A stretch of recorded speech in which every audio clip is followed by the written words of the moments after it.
Bom, galera, então estamos de volta aí com o nosso vídeo 2, onde a gente vai estudar agora, sim, nós vamos entrar no conteúdo, que é o gênero carta. Primeiramente, vamos entender aqui, quando a gente fala de gênero, a gente está falando de textos, né, que são produzidos nas nossas relações, do dia a dia. Então, dentre esses textos que a gente produz, tem o gênero carta. O gênero carta foi muito empregado mesmo, lá no até final dos anos 90, antes da explosão da internet, vamos dizer assim, antes da popularização do computador, do aparelho celular, do smartphone. As pessoas se comunicavam bastante com cartas. Imagine um período em que não tinha facilidade para você fazer uma ligação telefônica. Para você ligar para outra pessoa, você tinha que, primeiramente, se você não era uma pessoa rica, então você não tinha um aparelho celular em casa, porque, cara, para você ter um aparelho, um celular, olha só, estou viajando, para você ter um telefone fixo na sua residência, você tinha que fazer um cadastro e aguardar até 2 anos para que esse aparelho fosse, essa linha telefônica fosse instalada na sua casa. E isso era para o resto da vida. O telefone, a linha telefônica era um bem patrimonial e era inclusive declarado no imposto de renda das pessoas, para vocês terem ideia. Então poderia passar aí 50 anos que o número de telefone era o mesmo, não mudava, a não ser que a pessoa vendesse a linha para outra pessoa. Aí ia passar para outro proprietário, obviamente. Era como você ter um automóvel caro na sua casa, né? Então a maioria mesmo das pessoas não tinha telefone em casa para ligar de uma cidade para outra. Então, como era que as pessoas faziam?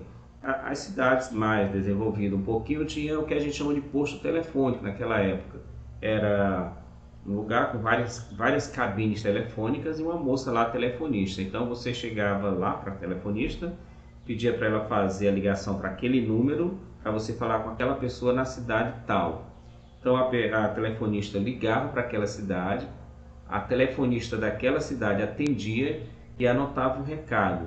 Então lá na cidade X tinha um funcionário, que era o mensageiro, que ia procurar aquela pessoa naquele endereço e dar o recado. Dizer, olha, tem essa pessoa lá da cidade de Marabá que quer falar com você daqui a 2 horas.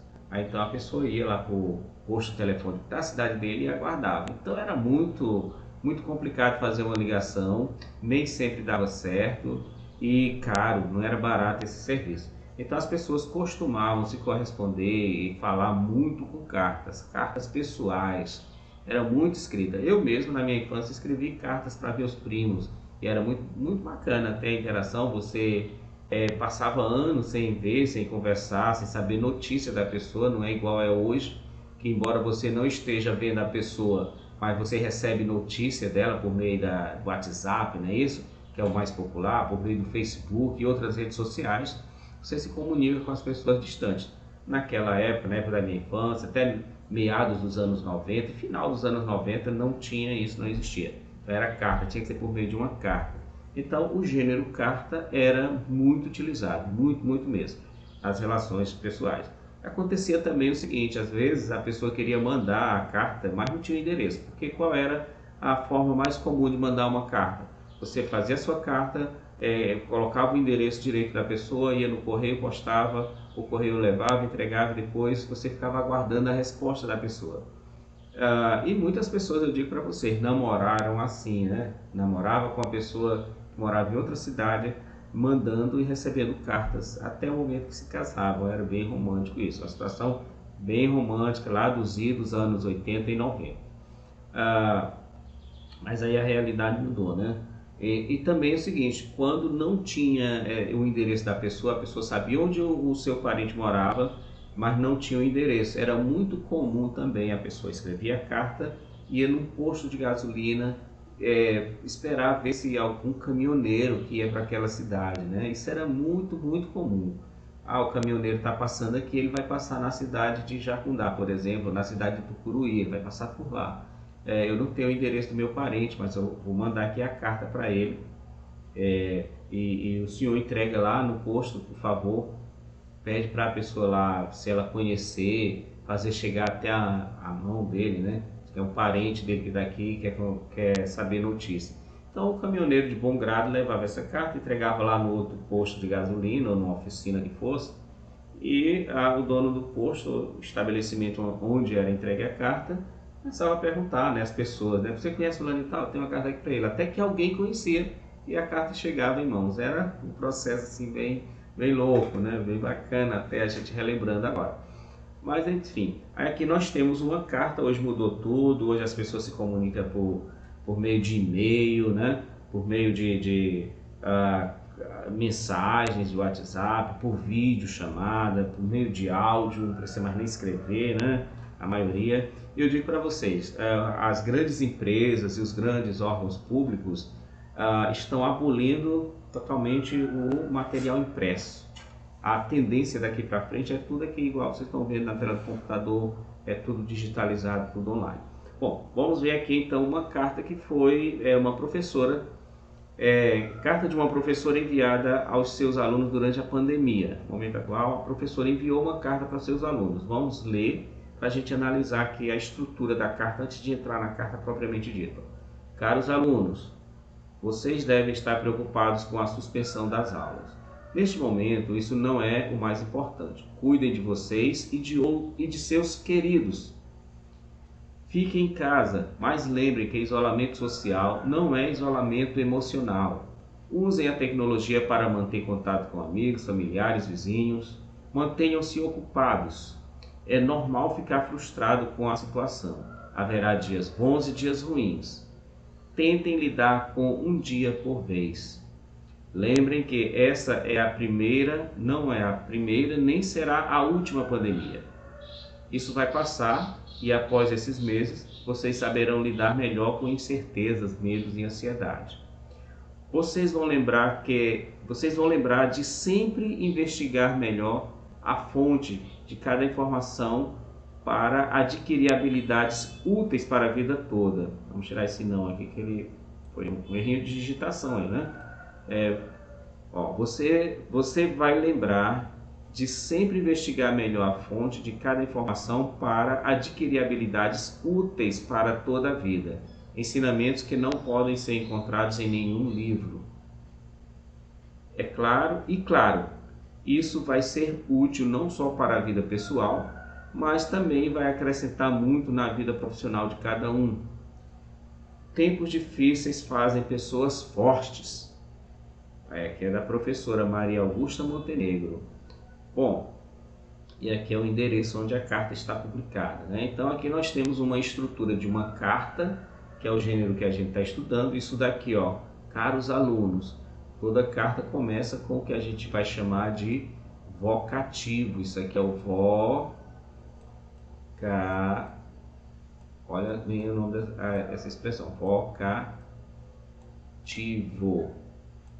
Para quem você está escrevendo, é o que a gente chama de vocativo. A gente começa a carta com o vocativo. Se essa carta aqui fosse de um aluno para a diretora da escola, seria senhora diretora, esse seria o vocativo. E nós vamos estudar mais na frente um pouquinho que para cada autoridade existe um vocativo específico. Você não pode chamar, por exemplo, se for prefeito da cidade, você se referir a ele de qualquer modo. Você vai ter que saber qual é o vocativo que eu vou empregar para o prefeito da cidade, para o comandante das Forças Armadas. Se você quiser enviar uma carta para um senador, para um deputado, para o presidente da República, você vai ter que saber qual é o vocativo adequado. Se você vai mandar uma carta para o gerente de uma empresa que você, mais lá na frente, quando você estiver jovem, né, queira se candidatar a um emprego, você tem que saber como é que você vai se referir a essa pessoa. Isso é o que a gente chama de vocativo. Aqui ela chamou caros alunos, né? Ou seja, considerando aqui caros, aquilo que tem valor, que tem preço, né? É uma coisa cara. Então, caros alunos, aí vai se referir aos alunos dela dessa forma. E veja que aqui ela utiliza o vocês, né? Como uma forma de expressar intimidade, de informalidade, né? Vocês devem estar preocupados com a suspensão das aulas. Essa daqui, vocês, é um pronome de tratamento que a gente utiliza nessas cartas de cunho bem pessoal. Aqui é uma carta pessoal da professora para os seus alunos. Então não tem problema dela chamá-los de vocês. Ela é a professora, eles são os alunos, né?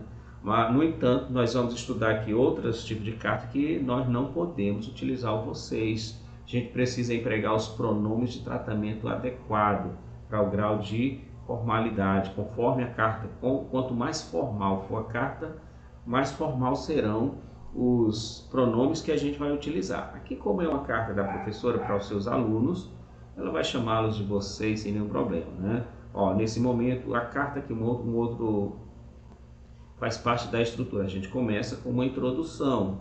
Isso aqui a gente vai chamar de introdução, né? O texto, todo o texto, na verdade, ele tem que ter uma introdução. Até mesmo a resposta que você vai escrever lá no seu caderno de uma atividade, você começa com uma introdução. Introdução.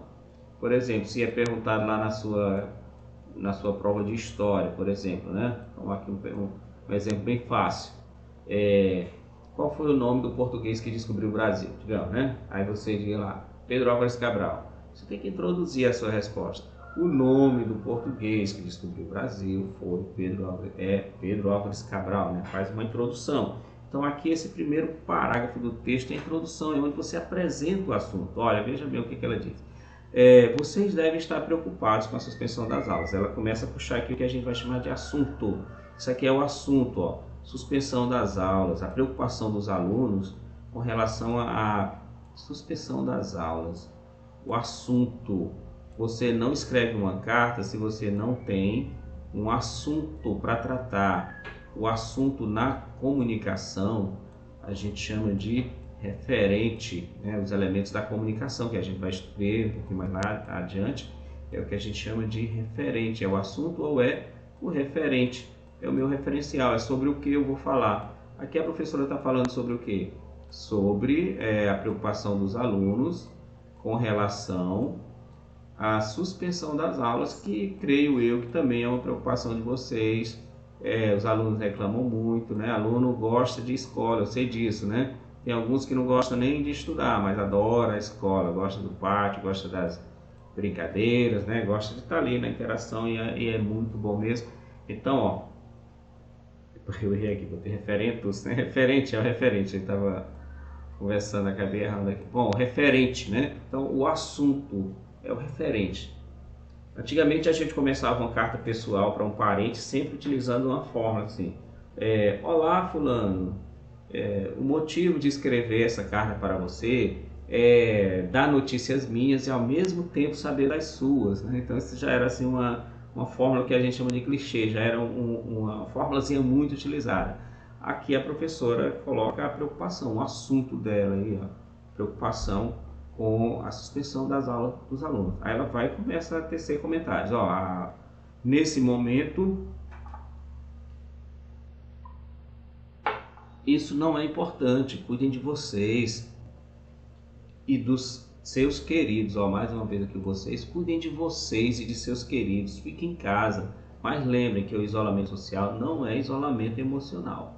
Então ela entra no assunto com os alunos para tentar confortá-los, né, sobre a situação do momento que a gente vive. Tomem para vocês essa carta, também serve de mim para vocês. Muito bacana a carta. Aí então ela começa aqui a discorrer, ó. Fique em casa, mas lembre que o isolamento social não é isolamento emocional. Então aqui ela já vai mostrar uns caminhos que ela vai puxar aqui na próxima escrita dela, né? Ela já vai falar sobre o quê? Sobre como é que você vai sair desse isolamento emocional, então, no momento que tem que todo mundo ficar afastado, separado para não transmitir o vírus. Ó.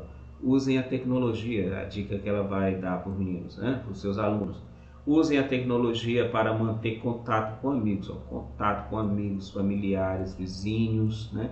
Não precisa e nem deve, galera, estar na casa de ninguém, estar na porta fazendo aglomeração. Vocês têm que manter o isolamento social. Mantenham-se ocupados. É normal ficar frustrado com a situação. Haverá dias bons e dias ruins, né? Isso a gente sabe. Tem dias que, nesse isolamento todo, que você está até curtindo. Ah, beleza, estou em casa, que legal. Uhul, vou ficar aqui de perna pro ar, não tem escola, não tem que fazer tarefa, não tem que estar ouvindo o professor, né? Isso acontece. Mas tem momento que dá uma frustração, dá uma angústia, um desespero. Você está aí disposto, podia estar na escola agora, era tão legal, brincadeira bacana. Então vem os dias bons, tem dias que você está animado, tem dia que você está mais triste, mais acabrunhado, né?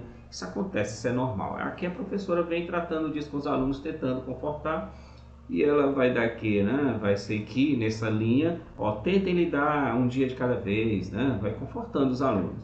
Lembrem que essa não é a primeira, nem será a última pandemia, exatamente. Há quase 100 anos atrás, né? Há mais de 100 anos atrás, em 1918, o mundo passou por uma pandemia também, né? Com uso de máscara e tudo. Então, a gente está passando essa pandemia, esperamos que não que passe mais aí uns 200 anos, pelo menos aí vem outra, né? Porque é terrível, mas não é a última. Isso vai passar e após esses meses vocês saberão lidar melhor com incertezas, né? O momento que a gente está vivendo é um momento de incerteza, um momento de medo, de ansiedade. Quem não tem incerteza do futuro, quem não tem medo de morrer por conta desse vírus, quem não está ansioso para que isso passe, é porque não compreendeu ainda a gravidade do problema, que é a pandemia da Covid-19. Bom, então aqui ela fez toda essa parte introdutória, aí continua ainda, aqui a introdução, desenvolvimento, isso aqui é o que a gente chama de desenvolvimento, ó. Ele introduziu, está desenvolvendo a sua carta, todo o texto na verdade de cunho dissertativo, né, o laudatário no caso aqui, laudatário não, desculpe, epistolar, né, tem essa estrutura, uma introdução, um desenvolvimento, que é o desenvolvimento, Vocês observam que tem uma estrutura parecida com a redação que a gente pede. Faça uma redação falando sobre o meio ambiente, por exemplo.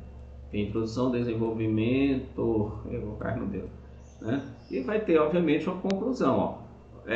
Vão lembrar de sempre investigar melhor a fonte de cada informação para não adquirir habilidades, aliás, se não ficou errado aqui, né? Para adquirir habilidades úteis para toda a vida, ensinamentos que não podem ser encontrados em nenhum livro. Então aproveitem isso, isso é verdade, aproveitem.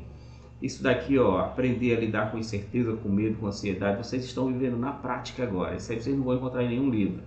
É claro, aí aqui ela vai concluir, né?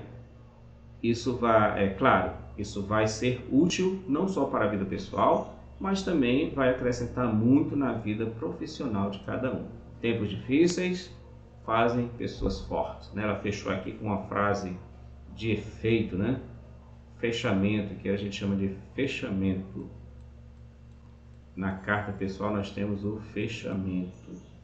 Você diz assim, atenciosamente fulano de tal, né? Tem vários modos de fazer o fechamento. E o fechamento da carta ela é importante também você adequar a autoridade. Conforme a autoridade para quem você está mandando a carta, vai ter um tipo de fechamento adequado. Aqui, como é para os alunos, ela diz, tempos difíceis fazem pessoas fortes. Aí a assinatura da pessoa, né? Assinatura. Eu senti falta aqui, galera, do local e da data. Aqui, Marabá, Pará, o local e a data, né? Mas a gente coloca também o local e a data antes da assinatura. Então isso aqui é a estrutura básica de uma carta, digamos assim, tradicional, assinatura, né? Uma carta tradicionalmente tem essas partes aqui, ó, o vocativo, tem o texto que começa com uma introdução, tem um desenvolvimento e um fechamento, né? Isso é uma estrutura de uma carta, beleza? Então no próximo vídeo, vídeo 3, a gente continua esse assunto. Aguardo vocês lá. Um abraço.